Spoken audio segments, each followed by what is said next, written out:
Hello, it's Nathan, and in this video I'm going to help you with a quick adjustment, all right, to your picking hand. That's going to help you with your control. It's going to help you with your accuracy, if I can actually say the word accurately, and it's going to also, as a byproduct, improve your speed. Okay, so if you haven't already subscribed to the channel, please do. And the other couple of videos I've got on my channel, the first one is me doing the spider exercise, which was this one.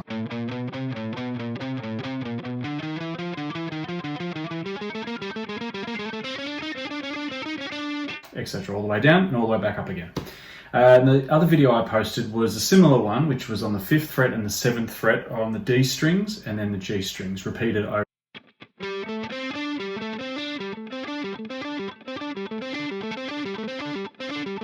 Okay, so that was to build technique. That was to fix sort of sloppy playing. So that's with this hand. These are the actual exercises. So for my right hand, your left hand if you're a right-handed player. So I want to talk about the picking hand now. Okay, so here's a good little adjustment. It's very simple that you can do, and it's really going to pay off for you. Okay, now this involves a little bit of physics. Okay, so if I essentially, I'll get as close as I can with the pick and the string without sort of ruining cameras and that sort of thing. All right. As you can see here, I've got the 6 strings and they're all flowing along this path here. Okay, they're all in a horizontal line, the x-axis, if you will, if you're a mathematician. So there's many options. We can actually hit that string from any kind of vantage point with this pick. Doesn't matter what pick you use, what size, what thickness, doesn't really matter. Okay.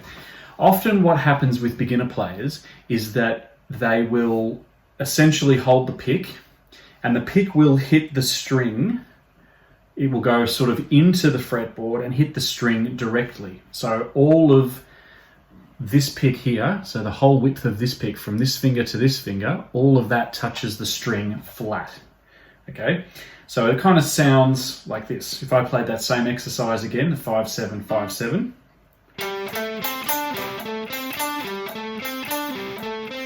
Doesn't sound too bad. Every part of that pick, the whole width of the pick rather, is touching the string. Okay, so a bit of physics. This is a 1 mil thick pick. So there's 1 millimeter of this plastic that is touching at all times the string.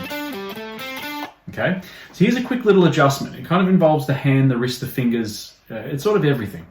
Instead of having the pick flat to the string, okay, what you want to do is you want to tilt the pick rather, and put it slightly on an angle. So there it is. I'll get this a little bit closer again for you.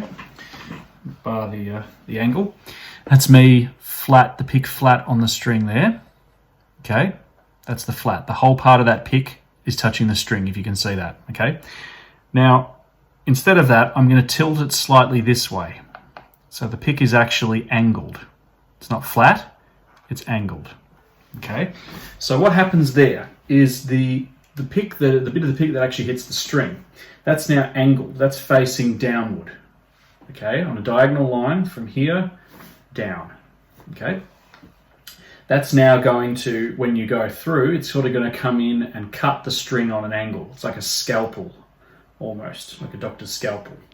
So it's going to go like that. It's going to push through the string. Now the good thing is, because it's on an angle, there's less plastic to actually go through the string. Less plastic that goes through the string, the quicker the string is played, the less resistance from the string itself against the plastic.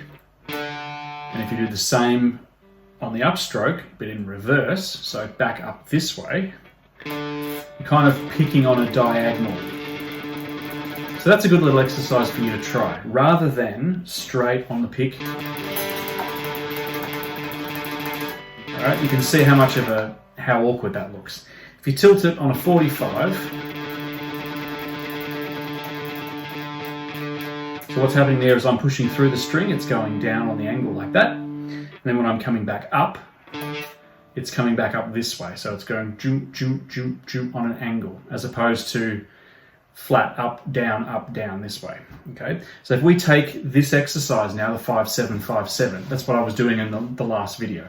So it becomes down, up, down, up.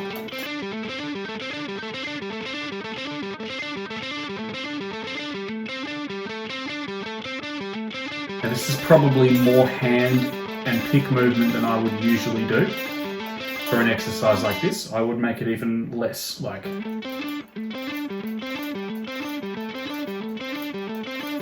And you'll notice I'm getting this movement from my elbow.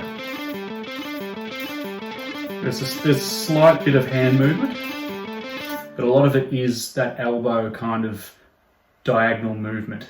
And if the pick is held at a certain angle, the pick's not moving. The pick is staying exactly in the right spot. I'm holding the pick and I'm gliding the pick through the string and then back up through the string on that angle, okay?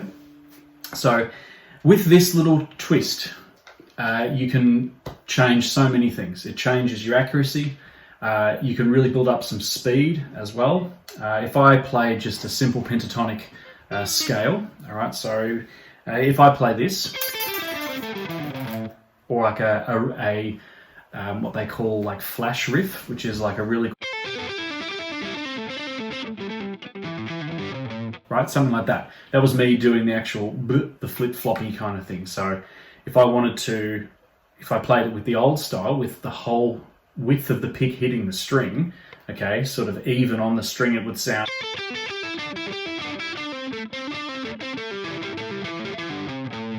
Okay, it sounds a little bit sort of floppy and sloppy. We sort of don't want that. But if we now tilt it with the pick angled to the string and down and then up in that diagonal thing, we get.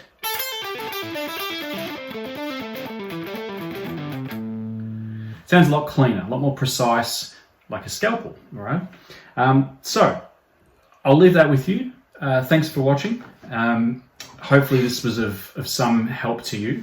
If you use this for everything you do on the guitar, it's going to increase your accuracy, okay? Once you get used to the idea of that kind of movement, all right? And it's not always an exaggerated when you're playing, even if you're just playing like a little blues lick like that. Okay, I'm not going like I'm sawing a bit of wood.